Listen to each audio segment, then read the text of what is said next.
정의롭고 품격 있고 합리적인 중도 개혁 보수를 지향하는 방송 뉴스엔진 정답은 없다. 저는 진행자 김혜승입니다. 오늘 벌써 4번째 방송입니다. 그리고 오늘 제 곁에는 제가 이분 나온다 해서 너무너무 저도 기다리고 있었는데 여러분들도 많이들 기다리셨나 봅니다. 제가 빨리 소개해 드릴게요. 청년 정치로의 세대 교체 선두 주자에 서 있습니다. 김준호 전 대변인과 함께 합니다. 안녕하세요. 네, 안녕하세요. 네, 많은 분들이 기다리신 것 같고 또 안부 인사도 많이 물어봐 주시는데요. 먼저 인사 부탁드리겠습니다. 예. 일주일 만에 뵙습니다. 예, 김준호입니다. 결석하지 않고 열심히 나올 테니 계속 지켜봐 주시고요. 항상 뉴스엔진 시청자 여러분들 감사하고 사랑합니다. 고맙습니다. 고맙습니다. 네, 여러분들 많이 와주셔서 너무 감사하고요. 또 좋아요 안 누르신 분 누구 있냐고 여러분들끼리 막 지금 검사를 하고 있습니다. 네, 좋아요 눌러주신 분들 감사하고 또 안 누르신 분 계시면 눌러주시고 시작하시면 좋을 것 같습니다. 저희가 최근에 이제 정치적인 혼돈 사항이 계속되고 있는데 어제 가장 빅 이슈가 사실은 있었죠. 윤석열 대통령이 구속이 됐습니다. 네, 윤석열 대통령의 구속 이후 오늘 국민의힘에서는 입장 표명에 나섰는데 강력하게 비난을 했습니다.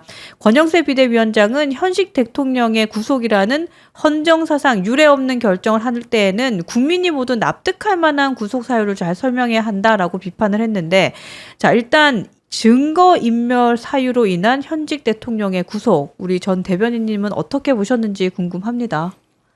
우선은 저는 구속되기 전부터 해서 현직 대통령을 구속해서 수사하는 게 맞냐라는 거에 대해서는 부정적인 의견이 있었습니다. 네. 불구속 수사를 해야 된다는 게 제 개인적인 생각이었는데 네. 대통령께서 이제 공수처 그 수사관들이랑 얘기할 때 이 말씀을 하셨지 않습니까? 그 최상목 지금 현재 그 권한 대행이 관련돼서 이제 쪽지를 넘겨준 거에 대해서 기억하냐 어떻게 생각하냐라고 하니까 김용현이 줬나 나는 잘 가물가물하네 기억이 안 나 이런 식으로 말씀하셨고 뭔가 명확한 답을 못 쳤어요. 그렇죠? 예, 그리고 그 조사에서도 적극적으로 임하시지 않으셨고 그다음에 그동안 계속 여론전만 펼치시고 특별히 지금 우리나라 법에 정해져 있는 절차에 대해서 깡그리 무시를 해왔단 말입니다. 네. 그러니까 그 부분을 봤었을 때 왜 그렇게 하셨나 결과적으로. 네.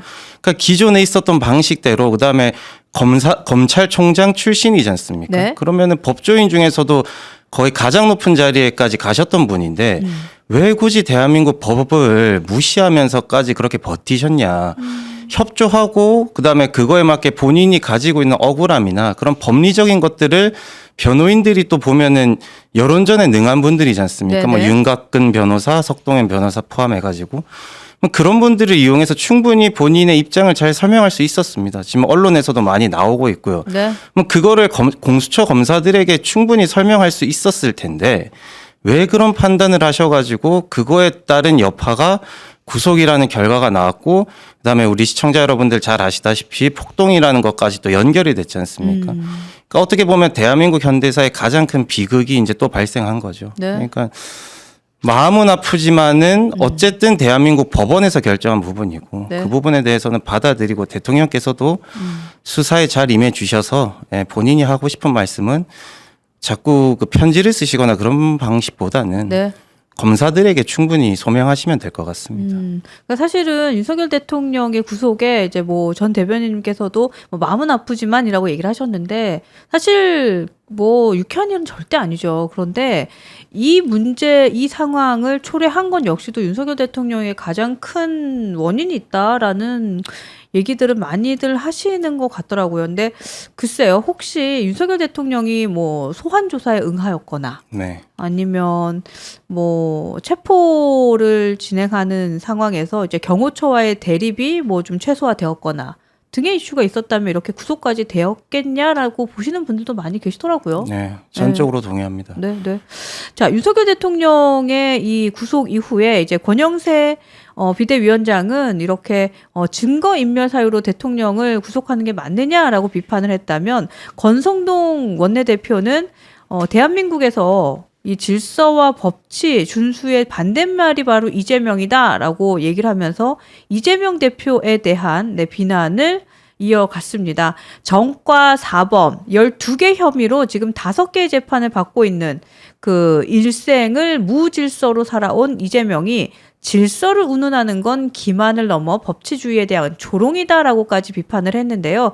일단 윤석열 대통령의 구속 그리고 차기 대권 주자 중 한 명으로 지금 야당의 후보로 거론되고 있는 이재명 대표의 사법 리스크를 바라보면서 글쎄요, 국민들은 좀 서글픈 생각마저도 드는 것 같은데 이재명 대표에 대한 의견도 궁금합니다.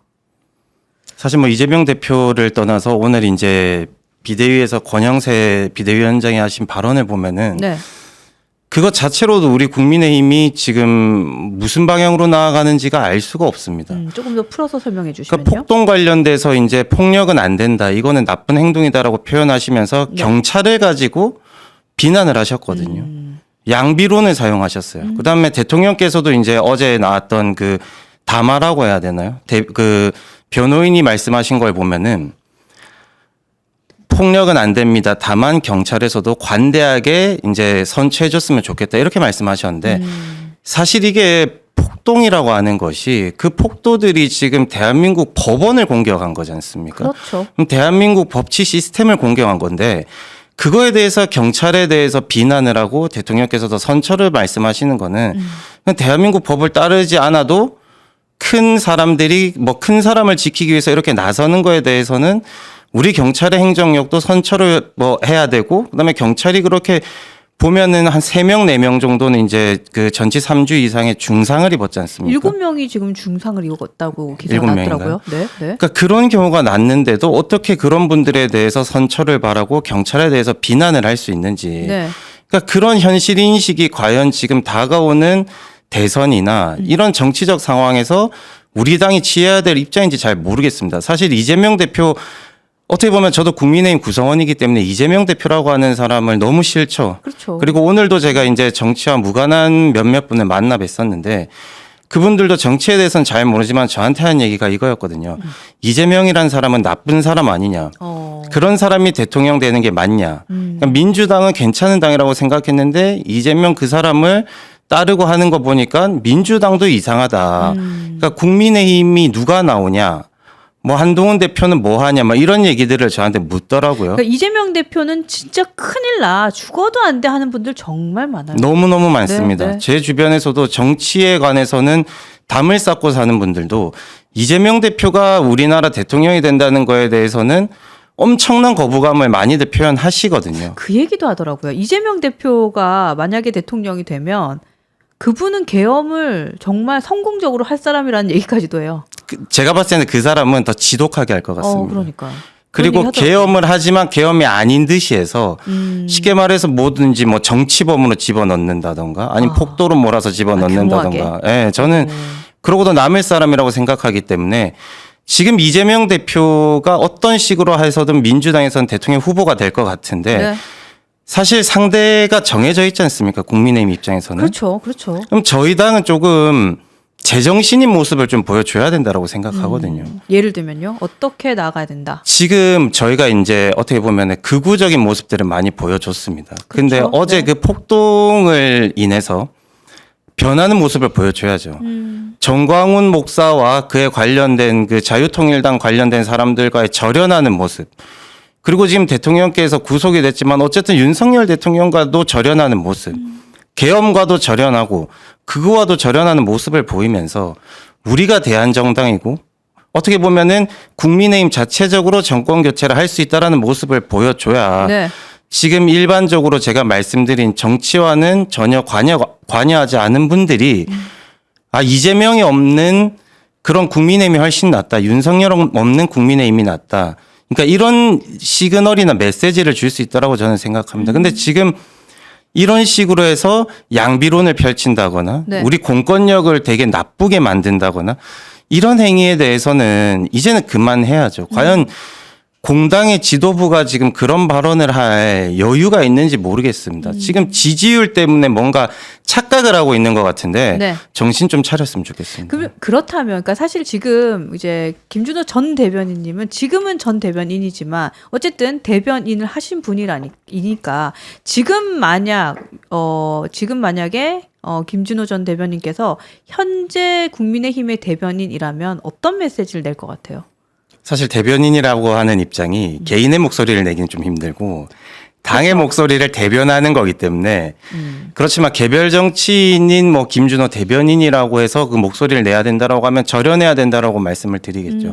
그러니까 워딩 자체가 워딩 하나하나 큰 메시지가 될 수 있을 거라고 그렇죠. 생각하는데 네. 저는 절연이라는 표현을 확실하게 써야 된다고 생각합니다. 절연이라는 표현을 정확하게 써라. 그리고 만약에 사실 정당이라고 하는 게 민주당처럼 한 사람을 모시기 위해서 있는 하나의 어떻게 보면은 사이비 종교 집단 같은 그런 게 아니라 어버이를 모시고 있는 정당이 네. 됐죠, 지금은. 그러니까 여러 가지 목소리를 낼 수 있습니다. 극우적인 목소리를 낼 수 있어요. 저희 당 안에서도. 네.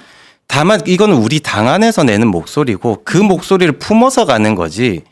자유통일당이라고 하는 정광훈 목사 그 곁에서 기생하면서 그 사람이 국민의힘 구성원도 아닌데 그 사람이 어떻게 보면 국민의힘의 대주주인 것처럼 그 사람과 뭔가 활동하는 모습 그런 거에 대해서는 국민들이 눈살 찌푸리거든요.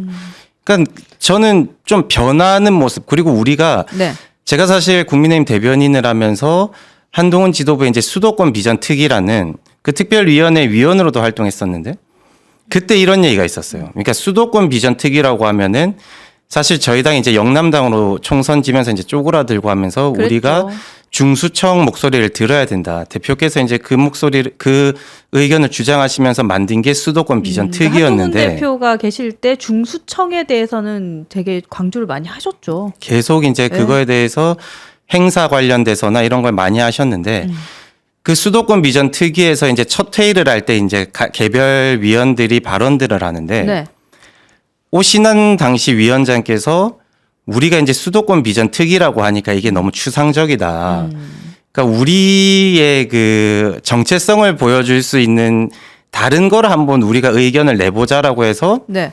제가 당시 발언권을 얻어서 얘기했던 게 이게 약간 좀 이상하게 들릴 수도 있는데 나는 우리 수도권 비전 특위가 국민의힘 보면은 너무 민심과 동떨어진 얘기를 많이 해오고 있지 않습니까? 그러니까 우리 수도권 비전 특위만이라도 제정신 특위가 되자. 그러니까 제정신위원회로 하자.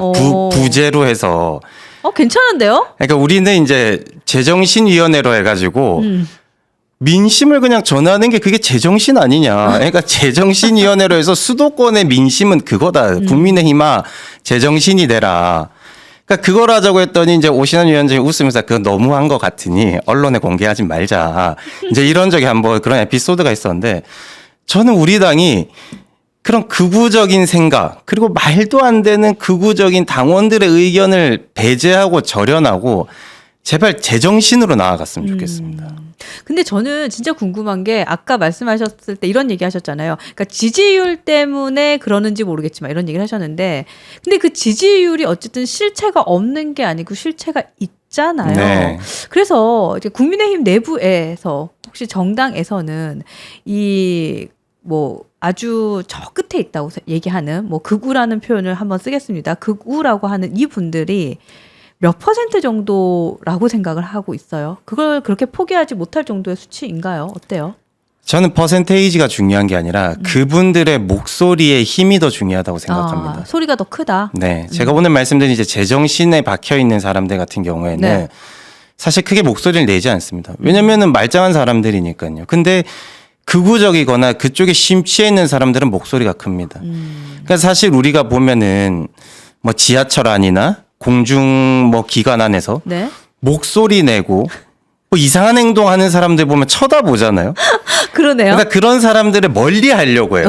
그러니까 적극적으로 나서서 뭔가 제재를 하거나 그런 거는 잘 안 합니다. 일반 대중들 같은 경우는. 그렇죠. 왜냐면은 스스로의 기준에서는 그런 행동을 할 이유가 없거든요. 그러니까 그냥 쓱 피하거나 못 본 척하죠, 사실은. 근데 정당이라는 그 지붕 안에서 보면은 그분들이 굳이 퍼센테이지로 따지자면은 아무리 많아봤자 10% 내외일 텐데 그분들의 목소리 지분이 90%를 가져간다는 거죠. 근데 만약에 그분들한테 네.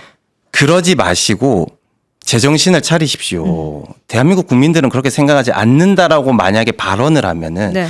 그분들은 그 발언을 한 사람을 인신공격을 통해서 아예 아주 인권유린적인 표현까지 하면서 이상한 사람으로 몰고 갑니다. 그러니까 문자도 되게 많이 보내더라고요. 네. 그러니까 제정신인 정치인들, 제정신인 당원들이 목소리를 못 내는 게 아니라 안 내는 거죠. 그 사람들과 엮이지 않고 싶기 때문에. 네. 그러니까 그런 목소리를 절대 다수인 일반적인 당원, 일반적인 국민의 힘으로 그냥 무시하고 나아가야 됩니다. 그러니까 그 사람들이 어떻게 보면은 이상한 행동하는 사람들은 목적은 안 합니다. 쳐다봐 달라고 하는 거거든요. 네, 네. 그럼 그런 사람들은 그냥 무시하고 가야 됩니다. 근데 지금은 상황이 워낙 엄중하다 보니까 그렇지 못하는 건데 네. 저는 언젠가 때가 되면은 그런 제정신인 사람들의 목소리가 모여서 제대로 갈 거라고 생각합니다. 이거 맞아요. 네. 그 사실 뉴스엔진이 그러니까 이런 제정신이라는 말이 그러니까 그냥 합리적이다라는 말로 저는 대변을 하겠습니다. 네. 그러니까 합리적인 생각하는 분들 모여 있다고 저는 생각을 하는데 그래서 저희 방송 좋아하시고 또 많이 바라봐 주시는 것 같은데 우리의 목소리도 많이 커야 된다라는 말 제가 계속해서 드리고 있거든요. 그러니까 그게 바로 정말 민심의 중간값을 대변할 수 있는 상황이 옵니다라는 생각 계속해서 해드리고 싶어요. 그러니까 지금 여러분들도 김준호 100% 공감합니다. 화이팅입니다. 이런 의견 주시는데 그러니까요. 여러분들도 이렇게 합리적인 생각하시는 것 같습니다.